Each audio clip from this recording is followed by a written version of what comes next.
आज हम देखेंगे linear programming graphical solution of minimization problem. z minimize equals to 2x plus Y, ये हमारा ऑब्जेक्टिव फंक्शन है। इसके साथ तीन कंस्ट्रेंट्स दिए हुए हैं। 60x plus 20y is greater than equal to 2400. Second is 30x plus 20y is greater than equal to 1800.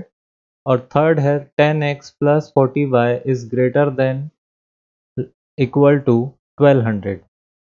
Non negativity constraints attached है। x और y 0 से छोटा नहीं हो सकता। सबसे पहले जो फर्स्ट इक्वेशन है उसकी इनइक्वालिटी को चेंज करके इक्वालिटी में लिखेंगे 60x plus 20y equals to 2400। इस इक्वेशन पर अगर x को और y को एक एक करके 0 किया जाए तो अपोजिट वेरिएबल की वैल्यू कितनी आती है ये देख लेते हैं। अगर x को 0 किया जाएगा तो 20y is 2400, y will be 120।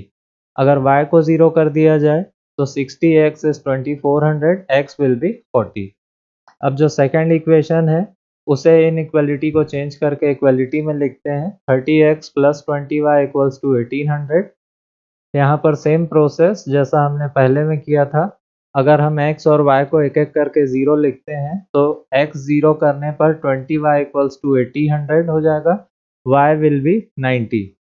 Similarly अगर हम y को 0 कर ले तो 30x equals to 1800, then x will be 60।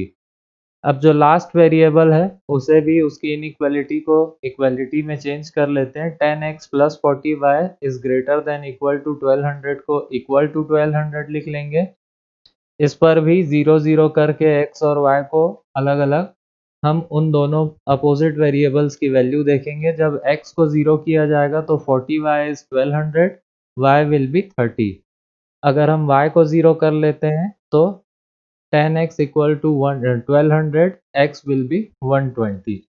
अब ये तीनों इक्वेशंस के साथ हमको दो दो पॉइंट्स अवेलेबल हैं जिसकी मदद से हम ग्राफ प्लॉट कर सकते हैं।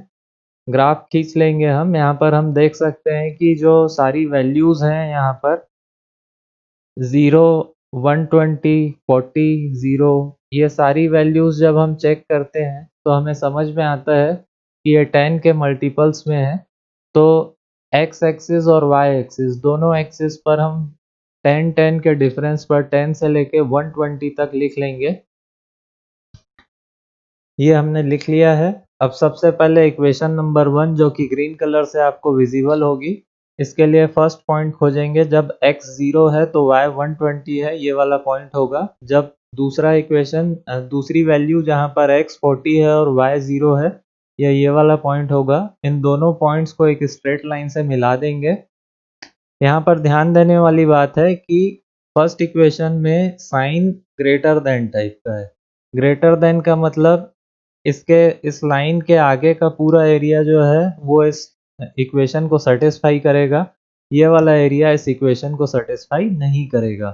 तो जो रेड मार्क है इसके आगे के पूरे एरिया जो है इस इक्वेशन को सेटिस्फाई करेगा। अब इक्वेशन नंबर 2 के लिए ग्राफ प्लॉट कर लेते हैं। इक्वेशन नंबर 2 पे x 0 है तो y 90 है, ये वाला पॉइंट होगा। दूसरा जब x 60 है तब y 0 है, वो ये वाला पॉइंट होगा। अब इसे हम एक स्ट्रेट लाइन से मिला लेंगे। यहाँ पर भी अगर हम ध्यान दें तो इन दोनों का इस इक्वेशन पर जो इनइक्वालिटी का साइन है वो ग्रेटर देन टाइप का है, मतलब वैल्यूज़ जो हैं वो इसके आगे होंगी, इसके पीछे नहीं होंगी। तीसरी इक्वेशन देखते हैं। तीसरी इक्वेशन प्लॉट करने के लिए 0 एंड 30 ये वाला पॉइंट होगा। उसके बाद 120 एंड 0 वो ये वाला पॉइंट होगा। इसको एक स्ट्रेट लाइन से मिला लेंगे तो हमें तीनों इक्वेशन के लिए ग्राफ पे एक स्ट्रेट लाइन, अलग अलग स्ट्रेट लाइंस मिल चुकी हैं। तीसरे वाले पे भी ग्रेटर देन 1200 लिखा हुआ है। ग्रेटर देन का मतलब हमारा आंसर यहाँ कहीं पर होगा, इसके पीछे नहीं हो सकता। तो जैसा हम यहाँ पर देख पा रहे हैं कि इस पर्टिकुलर इक्वेशन पर ये वाला पूरा एरिया जहाँ पर अभी मार्क किया जा रहा है यहाँ पर हमारा आंसर नहीं हो सकता। इसके कारण हमारा आंसर जो है रेड एरो की तरफ ही होगा। तो हमारा फिजिबल जोन यहाँ कहीं पर हो सकता है। ये ब्लू शेडेड एरिया हमारा फिजिबल जोन कहलाएगा। यहाँ पर आपको अपर बाउंड्री नहीं मिलेगी, इसके ऊपर कहीं पर भी ये वैल्यू हो सकती थी, लेकिन उसके बावजूद हम इसको आंसर कर पाएंगे क्योंकि हमारा ऑब्जेक्टिव फंक्शन में हमें दिया हुआ है z मिनिमम। इस z को मिनिमाइज करना है। मिनिमम वैल्यू यहाँ कहीं पर मिल जाएंगी।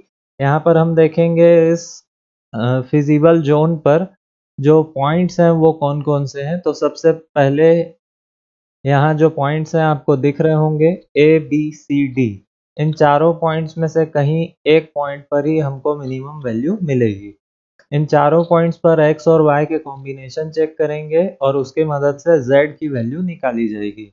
इस टेबल पर आपको a, b, c और d पॉइंट पर z की वैल्यू और x और y की इंडिविजुअल वैल्यू आपको दिखेगी। जैसा कि आप देख सकते हैं यहाँ पर ए पॉइंट है, ए पॉइंट पर x 120 है लेकिन y 0 है, तो यहाँ पर हमने 120 और 0 लिखा है। z फंक्शन जो है z 2x प्लस y से मिलकर बनता है, यहाँ 2 इंटू 120 प्लस 0, तो यहाँ पर टोटल हो जा रहा है 240। अब बी पॉइंट देखना है। बी पॉइंट आपको दिख रहा होगा ब्लू और येलो लाइन के इंटरसेक्शन से बन रहा है। ग्राफ पर हम लाइन वैल्यूज जो है एग्जैक्टली लोकेट नहीं कर सकते, तो इसके लिए हम ब्लू और येलो मतलब इक्वेशन नंबर 2 और इक्वेशन नंबर 3 को सिंप्लीफाई करके उसकी वैल्यू निकाल सकते हैं। इक्वेशन नंबर 2 को यहाँ पर मैंने मल्टीप्लाई कर दिया है 20 से, 20 से नहीं 2 से मल्टीप्लाई किया है हमने, ताकि यहाँ 20x जो है वो 20y जो है वो 40y बन जाए। तो यहाँ पर 2 से मल्टीप्लाई करने पर ये 30 60 हो जाएगा और ये 20 जो है 2 से मल्टीप्लाई करने पर 40 हो जाएगा। 1800 की जगह 3600 हो जाएगा। अब हम यहाँ पर इसको सिंप्लीफाई कर सकते हैं। माइनस करने से ये दोनों कैंसिल हो जाएंगे। 50 minus 10 will be 60 minus 10 will be 50x। 1300 minus 1200 will be 2400। x की वैल्यू यहाँ पर 50 को डिवाइड करने से मिल जाएगी, ये 48 आ रही है। और आप x की 48 वैल्यू इन दोनों में से किसी भी इक्वेशन पर रख के y की वैल्यू खोज सकते हैं, जो कि आपको मिलेगी 18। तो यहाँ पर हमें x 48 आएगा और y 18 आएगा। यहाँ पर हमने x और y की दोनों वैल्यू लिखने के बाद z की वैल्यू निकाली, जो वैल्यू हमें 114 मिल रही है। ऐसा ही पॉइंट सी क्लियरली विजिबल है। x का वैल्यू यहाँ पर 20 है और y का वैल्यू 60 है। तो यहाँ पर आपने 20 और 60 लिख करके z की वैल्यू निकाल ली, ये आ रही है 100। लास्ट में पॉइंट डी है। पॉइंट डी पर आपको दिख रहा होगा x की वैल्यू 0 है और y की वैल्यू 120 है। तो इस ऑब्जेक्टिव फंक्शन में 0 और 120 रखने पर यहाँ पर आपको 120 मिलता है।